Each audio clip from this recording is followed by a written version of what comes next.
Au bas de viade, on est homme, au panier bain, clototio. Yau peka, efanana kemala bola vafia. Oh, no. Gaka nkuma sasi. Ye o ple, fofo, kodo vi peka. Ye nye yau peka. Ai masanya. Anya ni ka tereginye. Yau peka ni soji. Miro to na miasi tututu. Majibe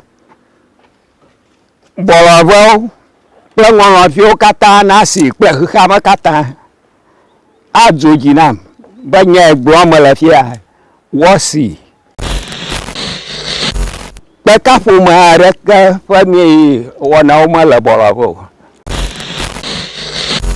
akpa ye de togbi jisangbo ikenye dufia na bolavo ngolofi ike edenya shanya ma egbonami ike makaraji be akoto lema enyenya yoka oblo ike nanama ken togbi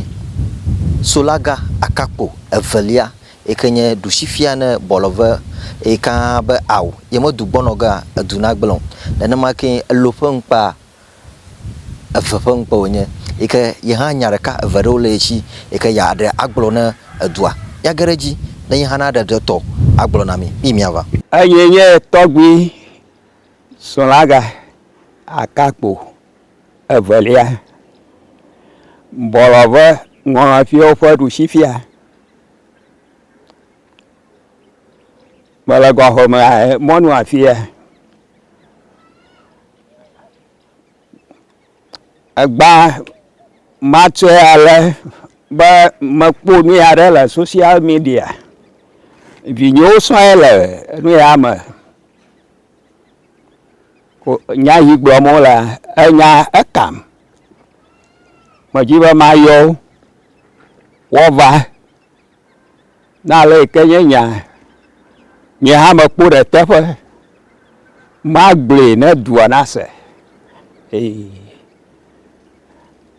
so va doa ma so prezo pleko ita ma yo miro na khama kata nasi ema ayo makpeba anyi gbarele nyako kolibuchi odomi afma oro nyipo oro afma atsanyi po mo na afma mi atogbi re ka e no afma iya azoge afofo nya rija zoge to gbata yi wo we no afma e zoge magavali o fuma etu khore da afma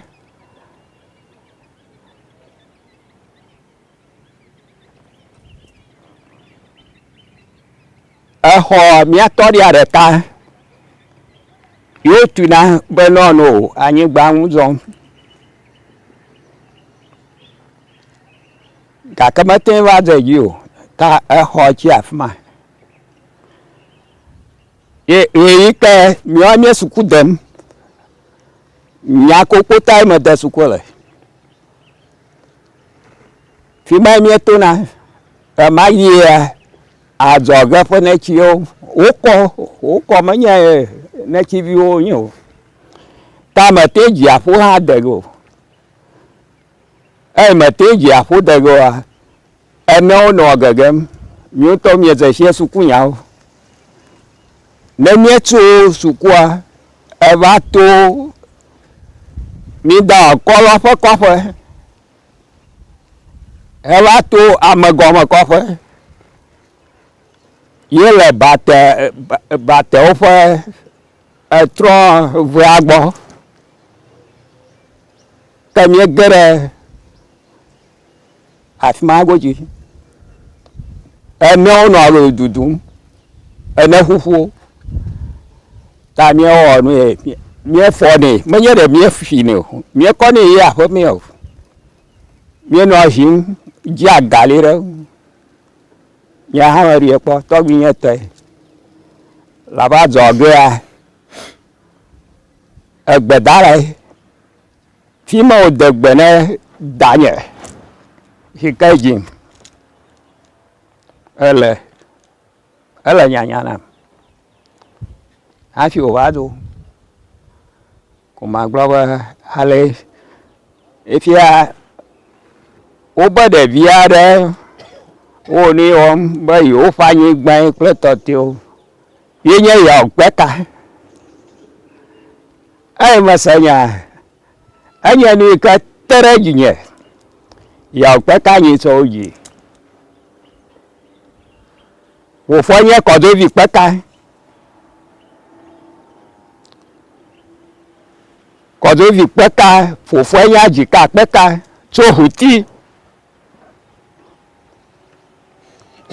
hả bảo bà đây mama hụt gas là cũng bùa gì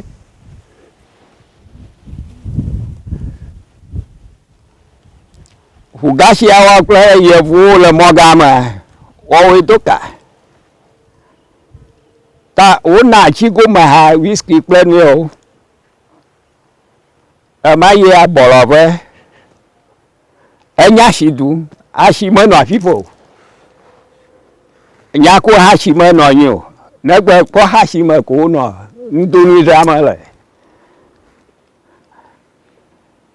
cái chỉ cắt bớt cá vào bà đây mà phụ cá xí yêu đuổi đây bỏ lò về xí mà cá bò vá rồi tôi cứ nhớ cá bò vá rồi Miro tu na miasi tu mà gì bé bỏ lò vào bây ngon phiếu kata nasi quẹt hư kham kata à rồi gì nam bây nghe bữa mà là phía wasi nó bờ đó à bà rồi cũng nhớ va history à rồi chỉ nhớ bom baza quá nuôi cái nào nào vậy mà ô nhận bộ anh thấy miếng ngon rồi em mà là bơ ai chỉ cả bé cá với bò lò với em bắt giờ amaga hà nội bơi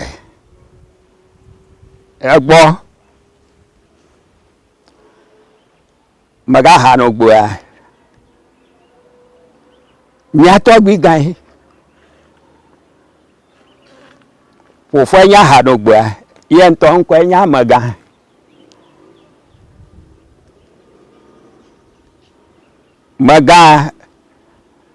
à phơi này cái nhà tôi bị ôn tố vào nó cả bố holo bố holo ôn như này về nhà cả phật bò bố holo chơi khơi mưa là ngọ ra là to mi phơi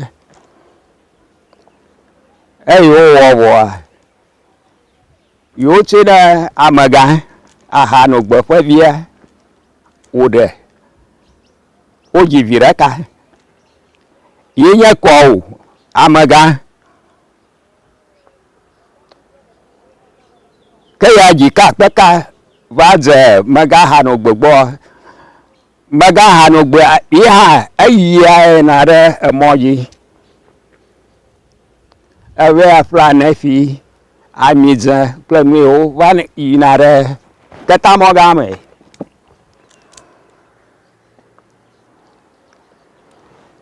cái gì đây mò gì gì bò ya chỉ cả tất cả là cả phật bò hay đẹp bò phiêu bò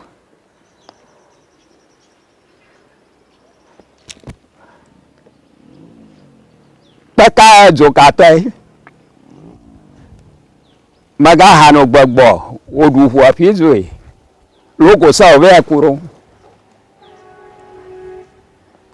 xexame ne si tututu atamu nyai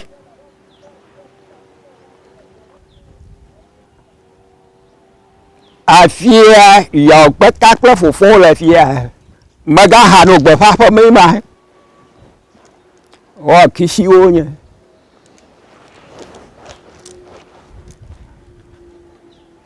eɖo kɔdo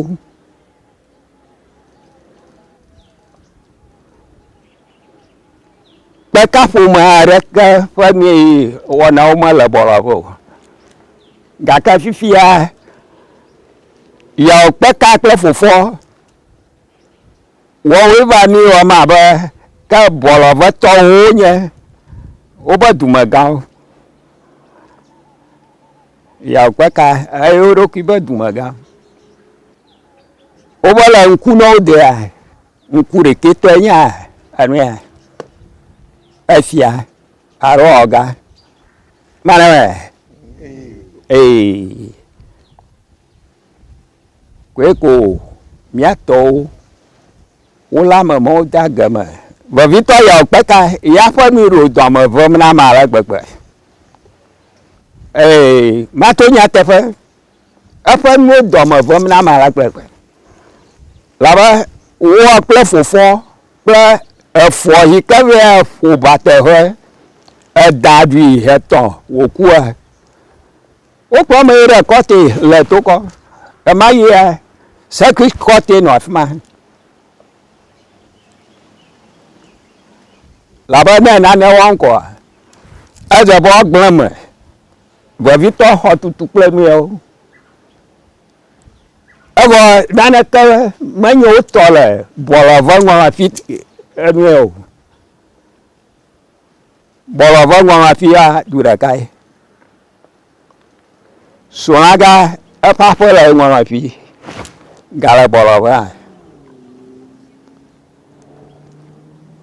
gake ma ɖe asi afi ma ŋu yɔ kpeka tɔ ye medzi be magblɔ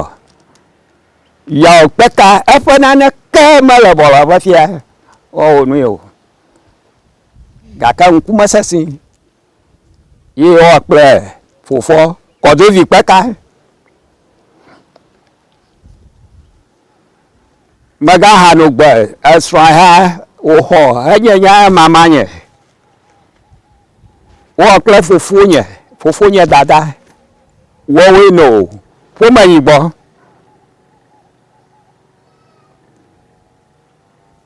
hafi tɔgbuinye he ɖe tɔgbuinye nya bɔbi akakpo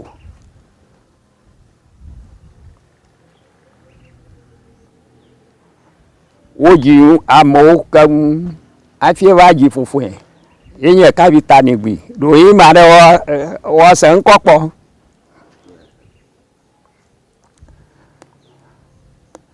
nyɔnuwo dzi gbã edzi ŋutsua yenye kɔsi yenɔ hie me nɔ nyakokpo ta me klasua na amedze gɔme tso nyakokpo ta exɔ gbãtɔ yake wotsɔ ɖo senior high fia fi ma medze suku gɔme le gake foe va ku kaba ta wotrɔ megbe ve bɔlɔʋe ŋɔŋafi gake yi me yi ʋua esukua nu wua megadzo eyi ɖe nyakokpo ta eye fia fi ma me va wu sukunu le ko magblɔ be sukua nye ame devi aɖe ko me yi ŋgɔe o gake ma yia miawoe nye ɔgawo le agbalẽa me yi go ke yɔ kpeka mitsoe be dada yenye yawɔ hã dada yenye liwɔ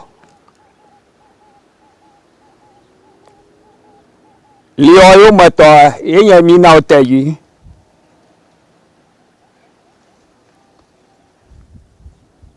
minawo tedzi ewo dada ɖi evia Et quand il y a ta flachi, ta gbogbo de fune. Et mina oteje ve akple le sakuma. Nya ko mia fa nyu gbe nya sakuma.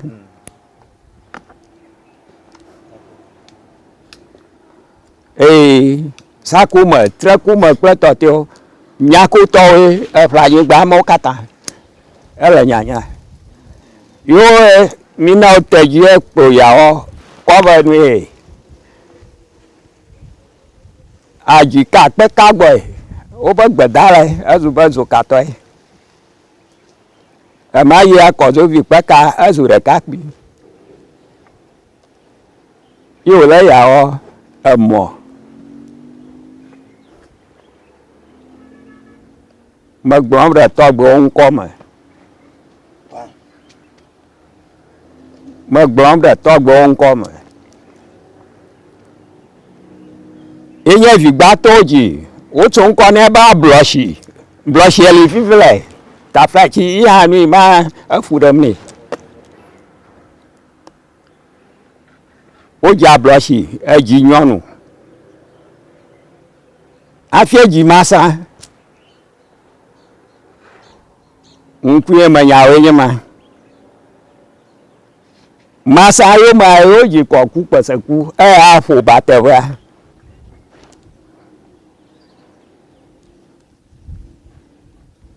koku peseku yo ma afioji ya opeta ya de magble so de bia ma te aji ya opeka amana konami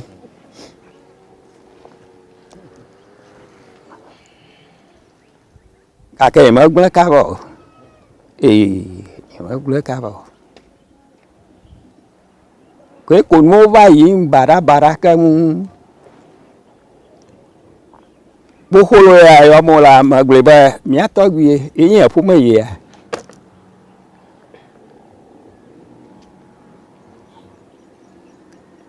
ayo na ma azuba ka fa to po akokolo fa nyunu yo vieta ko do vi peka no akokolo yo mba ye togwi kwe ko wa fu mo tu ma dodum fu ma to do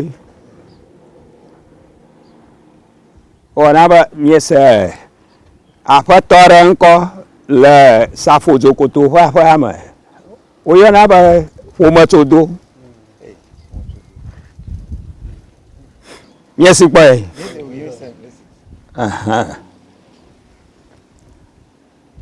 ta fu ma ko tum ko jo vi pe kale fofo mi la ko jo vi pe ka si o negbe ani fa vi akwa o maga ha no gbo fa vi ye kwenye dada bi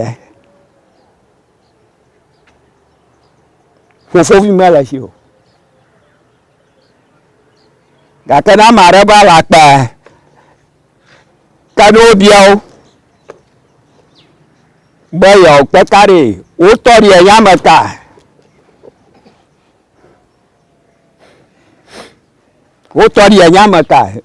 iya o peka fo mi ado do mo vamnam ita ma yo mi be mi va mia se viare ko na e ko hiaba ikata na dogo na khama na po amawe magleba nana kama kaole afimau nana kama kaole afimau o nito ha amaga hato ajikaku yo fige la poama fima o va de kukuna mi o afima cho again ba o de ni o va kwara kota ni chai ma samla ni ama be ya kodo vi peka yedu viara be no bi anyigba ama laba maraka maga onu maba ho tu da fi ma ma cha gaglosu yo tu khona be ya na ba no anyigba ji pom afi ahwa ma fulani ola yi pe nya gbo ma la dani ai hala moto gaglosu o tu khomana to ngwa afi maka nya ngwa afi to aza she gaglosu a mie san kwa mie pe o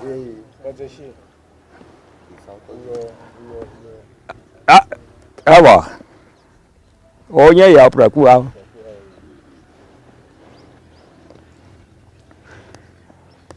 ta gaglosu ma ga te ira afi mo wa o ba drago goligo be de hoto home ko mi va shi to ma ko ara ba ko je vi peta adu oture vi o nu ma re gbogbo ba o bo yi o fa yin gba ye ma to baga me keta o baga me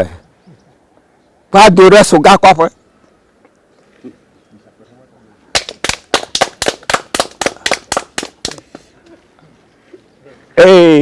ma to nya te fo na mi nya ma nu yi bo so ga ado lien mu yo kwe ko ya o ni o ha de ha pe police ajo verbularo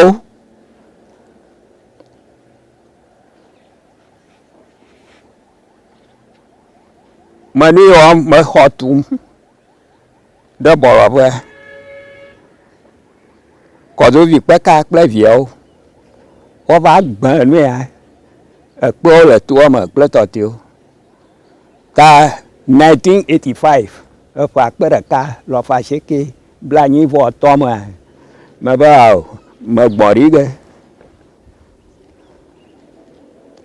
yenye de ma lo tu ple ngo va ko re ni ya na va ma wo ge ta ma ye DSP are do bo an ko nye ku wodu ro yin ni asan ko po ku wodu o de ha pli araba o be yo ohuno jokatore o va ne anyigba be nyanyigba nu afia ku wodu na to o fa ejip gbagbe wa ara to nyenu ya nyanyigba me o ni ayire ezokato gbo ko mi no sam review nyenye ma va o ni ma va de tu ti evare ma de tu ti evare ta ino kwa ma ire circuit court la to ko mi ye anya bia ho a Obama ka we to nya o ni chief inspector Glago do him ya san ko po enye prosecutor judge ma blowe bien kure wa ya va de tanya te ba commander be never prosecuted ni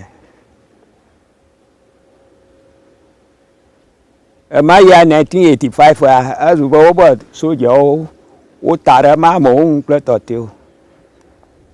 ta o bo mala nya mo ya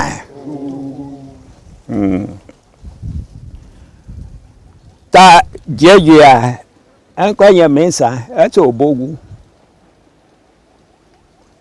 ale ko do nya le gba agba yi na ma ba o mi nya fi o so Dragoba commander be never prosecution.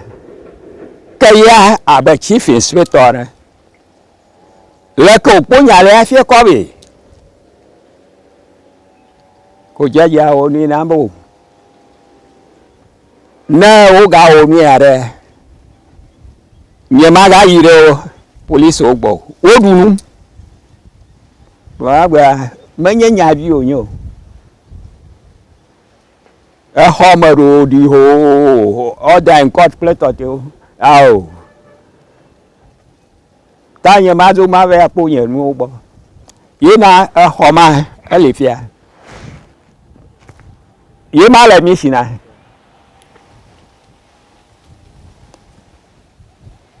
Te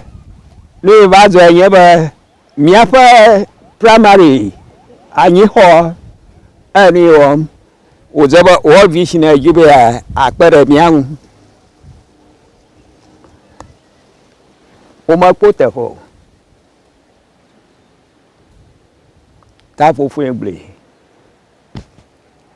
yanyi gba yi ma ma cha da nu ya all vision tu nu ya re ele nyanya na teacher master o kata baba o na ba unit committee to ha o nye no chung no mo nye no chung wa ka mo fa dom le bola va ngala fio now over teachers quarters anyi gbare enye kle okwe relifu ga ka ji san fa anyi gba olo paku planu o be akora ma ba yo to teachers quarters ya o peka plefo olo nu o ba kora bola la mi sina ba yo fo ta ko ya ba anyi gba ta flachi ye bu mara fu ma vionye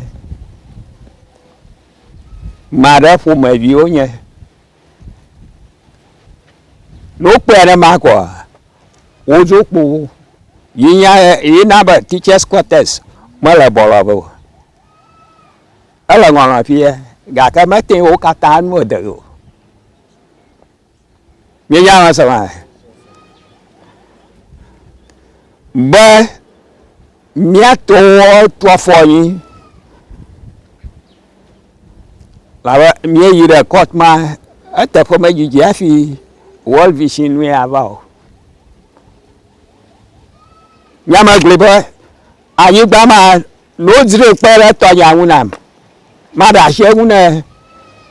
sukwa o to teachers quarters ga ka manya wo ta o manu ya o ma yin gba ma na pe fia kona pila o aro zogoji pe o le maka abo ya peka pe fofo o fo nsi are kama le bola bo o anu afu dem na unit committee to ha ma fo bu mo o fa ma chiche yen aro ma da pa ma fo bu mo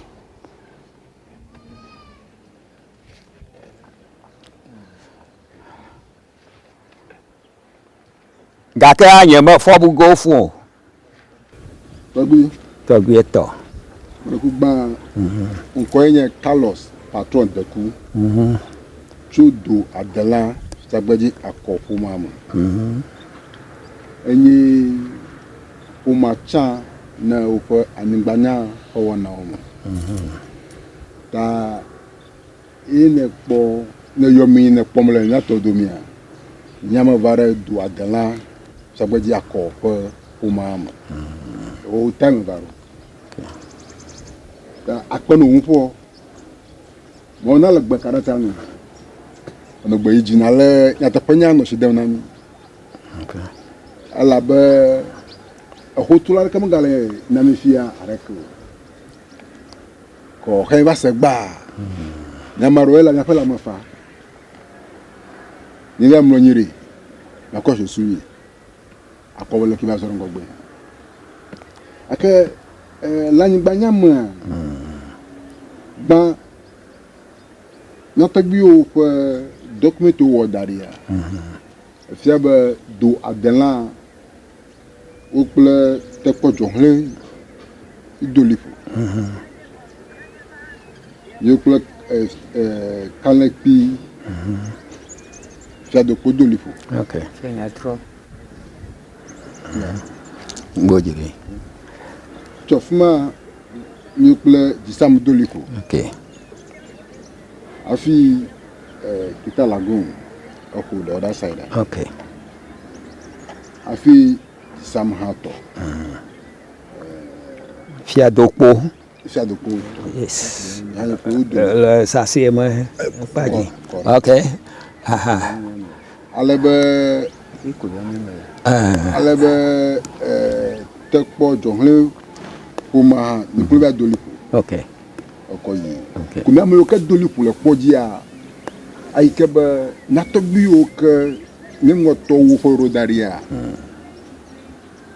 ne se kpeka ƒe nuwɔna ɖeke le teƒea o alo kpeka ƒe dzimeke ɖe le teƒea o. Ifia ŋukpewo hã ne va ƒo na mi abe efia ne dzila ne wòƒo na mi viwo yi ke be mi teƒe ne kpɔ fi yewo va mia dzime etsɔ ɖeka. Yihã magblɔ be wo kple nyatɔgbiwo kple amewo ƒe nyawo le da ɖia nye nya ɖeka. Ne biabia nye be ɖe ke kpeka ɖe ameŋu ɖe mo le loo sesẽ hemo le loo alo tututu ya wo mo le eye me tse tsitre dzia me tse tsitre ŋu ɖe ye me dzagɔ. Ndia gbãtɔ nye ma. Akpe ne wo biabia. Ewɔna be ami le tagbɔ nɔ. Nyateƒe megblɔ ale ƒe nya be kɔdzovi kpeka kple viawoa ŋusẽ aɖeke mele wo si le nu ya o. Gake enya yewo anyigba yewo va bia be yewo kplɔ enyi fifiawo akɔ yie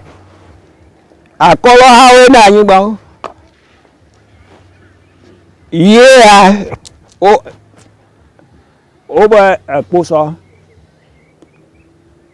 vuvɔ kposɔ wobo yato ye ƒe ta ƒo ɖe egbadɔ me hee se ko bo alo wɔ edze be ye ƒe dzime hana wò nu vie ye hã wowɔ wòhe veve nume no abe atadikpui ene. Nyemebu be metsa akɔlɔ anɔ anyi nu ya na yi dzi o. Gake dɔwo magblẽ dadatɔe be yeawɔ kpeka kple fofoa. Ye ma me be tɔɖia mele yeawɔ kpeka esi o. Fofoa hã dadavia koe nye kɔwo amegã evɔ wo nyam le nu ya gake zu be ne wɔm wole ave ase vɔ kple ha kple nuwo menye enyikpɔ gbɔ ko wɔwɔ mele o.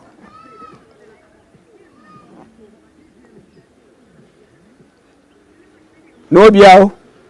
be wobe woɖi ame etɔ̃ ɖe nyikpɔ gbɔ. Gake medzi be ma ayi fu o. Ne nye ma da la akpa kɔdzovi kpeka ƒe vi gbãtɔ eya ewo logbologboa wole bla ɖe gbete ŋkua. Ye nye gbã woɖi ɖe afi ma. Evelia ye nye kɔku kpeseku yi ke nye yeawɔ kpeka efɔ eya be aƒo batevea ye nye ma. Etɔlia wo fofo ọ̀dọ́ fi pẹ́ka yìí nyẹ́ ma nyẹ́ ma kpó tẹ̀fẹ́ o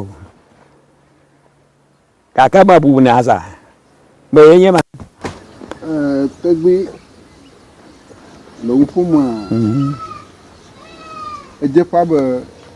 ìyàwó fi pẹ́ka wọn kẹ́ tọ́ fún wa làfún ma jù lọ bọ̀lọ̀ fún wọn ló fi nígbà jù. Ẹ jẹ́ fábẹ́ ìyàwó fi pẹ́ka fún wọn lọ fi ya ìyá pẹ́ viẹ́ kò yẹ ìyàwó fi pẹ́ka fẹ́ jìjì mọ́ lọ bọ̀lọ̀ fún wọn lọ fi ya. Oh yes. Nẹ́ẹ̀mí àkẹrẹ ìyàwó fi pẹ́ka fẹ́ jìjì mọ́ lọ fi ya kẹ́ hùtẹ́ ní àtúntà yẹ. Ye hutia mo da fi ma ta wa ozo aguto mo le la ha mo le ha mo ko le ya ma ko ga ka ji ka pe ka huti to ye ma ai aji ka pe ka ko mo be di de huti o ye mo di de ẹ̀hù gáṣí gbọ́ ẹ là bí o torí ni fẹ́nu yà má lẹ́kọ́nù mẹ́ẹ̀dógún abọ́ ọmọ ẹ̀ ẹgbà ẹ̀sà tẹ́kùrọ̀mọ̀ gáhùn tó gẹ́ abá tó àbíẹ̀fẹ̀ nyamadọ́ ẹ̀hún kò kẹ́ ẹ̀tọ́ mi mọ́ kónú fẹ́nu yà lẹ́gbàgbọ́ ẹ̀mí ẹ̀yọ́ àfimá ìdúràgbàgbọ́ rẹ̀ ẹ̀làfimá lẹ́mí èyí àmì ẹ̀pọ́ gẹ̀. Ní ẹ̀ka tẹ́ kò sẹ́rẹ̀ ìdàbí àwọn bá fúra náà ni. Mi bíá. Ẹ̀yà kọ̀ náà máa pẹ́. Mi bíá. Mọ̀dẹ́kulo kẹ́ ìyẹ̀wò fi pẹ́ka kọ́ bọ̀lọ̀vẹ́ nọ̀nọ̀ àná tọ́tọ́ mi náà bọ̀lọ̀vẹ́ tọ́ bẹ́ẹ̀ yẹn dùmọ̀ mọ̀gá ẹ̀ ń gbẹgbẹ́ mọ́ wọ́n dé. Nke mie efia alo dɔtɔ ye wɔne ɔnyamia kɔ adi fia be die nye dɔtɔ amedroviwo nye dzaƒemelo tsi le afi ya yi o. Yi gɔme ya nye dze mena agbalẽ mi wobe self-explanatory eme kɔ laba question gã wònye me bia. Ta maro yang uno. Okay, tọ́gbí. Ago. Si gbá akpẹ́. Mi le teƒe dzɔnri familia. Ƒe ŋkɔme. Ƒe gaɖe dam ne sulaga ƒome le wo ŋutɔ. Abala yi ne kpɔm le social media hemi nyasie mi abe vie ne be kpɔ nanewo. Ame mekɔ mi heva ya se mia gbɔtɔ ya ne se ya wo ne nya ya ne gblɔ na mi fia mi da akpe gã ɖe eta ebia ma bia fia ma ne ko ŋuti wo be ne kpeka tso anyako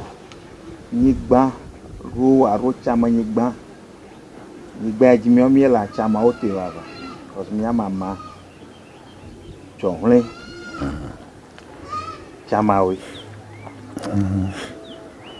mia tɔgbi te kpɔ dada tsamawe nu mi kpɔ nyigba le mia tɔgbiwo kpɔ nyigba le gbogbo yawo wo de court eye wova ɖe asi anyigba ŋu eye fiasukua hã 1931 hã amewo nɔ nya abe ale ene eda asi gbalẽ te hã eli 1921 ƒe afi aɖewo tso mo katã woli ma bia be ne wònye tɔwo ɖe menye wo kpakpla ma ɖe li ƒo ɖe ga abe ma ne me anyigba nyawo nɔna ma biabia ko ya ma bia ma fi o kpɔ ɖe ŋu enye be afia mele nye medzi be ma ƒle anyigba ɖe ave no gake ƒome aɖewo va tre ɖe ŋuie eye wotre ɖe ŋunye mebe ao nane ɖe ƒo no ta mawɔ nɛ hafi anyigba ɖe naka asi wòkɔ miakpɔ ame yiwo ɖe liƒoa edze be nàdze si o ɖe tsɔta ta nyigba le afi ya me yiwo katã medo liƒo kplia medze siwo katã fifififio eva yi edze be nàdze si ya me yiwo miakpliwo miedo liƒo meɖo nya ŋu nɔ kema nye kpeka adzika kpeka adzikɔdzovi kpeka menye ƒe medro ya wònya va dze ʋugasi gbɔ hafi ava tsi bɔlɔ va tso ŋgbegble hlɔ̃mɔ ma nye ŋma te ite teƒe ma nɔ nye ite wotɔgbi ya kpɔa yi le bo wòkoe ʋugasi yi ke nye eƒe aƒenɔ eƒe aƒenɔ me wòva wɔ pana wòva wɔ pana aƒenɔ gbɔ wòma nye ŋma te ite wòle be woaɖi ɖe afi ma ɖɔ mie da kpe menia nkata o gbã mie te kpɔ dzɔnu le familia kple fiagbedzi akɔ familia mie ko pɔra ɖe orusi kpadzi ame aɖe akpe meka pɔ ɖe hã enya ya mia tɔgbi tɔgbi dzisame gblɔ na mi le gbã mieva gbɔ o ɖeke meda ta o na maram kate mie pɔra le orusi kpadzi hã mienya be nyateƒe le asi o nanɔ gbe ƒome yawo va gbɔ fia wodzi be nanɔ gbe aƒo wɔra ɖu ŋu wòtana fu abe pɔra ene va kpe ko mia danu eyo miwo hã mianya akpea nu yi magblɔ nye be eyi mie zɔzɔ ma la mi de asike nu me ne mia nɔewo aba de ɣewo ne ame aɖeke megadze kpɔ ekpɔdzedze ma yi nana ame tutɔ va xɔ nu ame si ele vevie yi ko mate ŋu gblɔ mehiã be miako pɔra ɖe dzinye o ese gɔme ɖa ewo ŋutɔ nɔgbe akɔlɔ ewɔna be menye gbe ne zeshie mo menye gbe ne zeshie mo ɣeyi meva mebe sateklo megagbɔe menɔ de suku le abɔ ma afi ma tinye nye kɔsi ɔsa ne nye nkɔnye nye Pascal da Silvera wotsiam ɖe Carlos de Kunchi be mia akpe ɖe do adela tsɛgbedzi akɔ ƒoma ŋuti ne mianɔ yeƒe anyigba tavi ne yewo alebe biabia ma bia eku ɖe edunya ŋuti tɔgbi meɖe kuku ma bia nye be enya be wi kɔmpitia ma nene edze be ma wo dɔ kple efiawo kple dumegãwo biabia gbãtɔ nye be ɖe edumegãwo ɖe efiawo ɖo na wo alo ma ɖe ŋutɔ ko tsiã ɖokui ko nye na dumegã hã ne se nye lita ƒe nu ya magblɔ be fi ke woɖo wole wonye dumegã meke ɖo labe hafi woyɔ be dumegã kɔ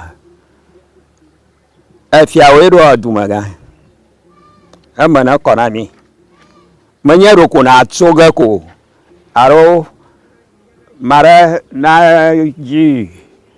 kpetesi tukpa ɖeka ko bo ewoe nye dumegã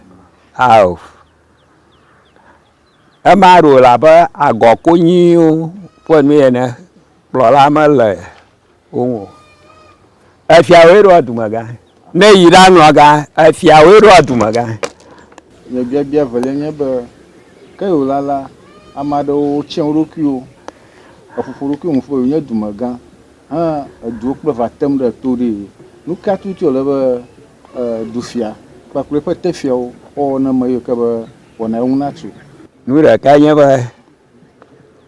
miame yiwo ke le ŋgɔ assemblyman unit committee chairman kple nu ya miawo ɖeka kple fiawo ne mia ɖe dzi yi mea mi katã ame etɔ̃ ma miafɔ tu ge anyi ke ne ame aɖe dzi be yeadze kpoa wotso se kplii hafi mi ma natɔ labe edzɔdzɔm le bɔlɔ ƒe ŋɔlɔƒia edzɔdzɔm le bɔlɔ ƒe ŋɔlɔƒia ewɔna be assemblyman ɣesia ɣi ko nye kpli mie li wɔm be ao megbagba dzem o megbagba dzem o ke ale ne eƒonya te matrɔ yi ekpɔ se mi be ne miagugu mia fiawo ne ɖɔɖɔ lelea miawoe akɔ ɖe ŋugbegbe le mia dome akpe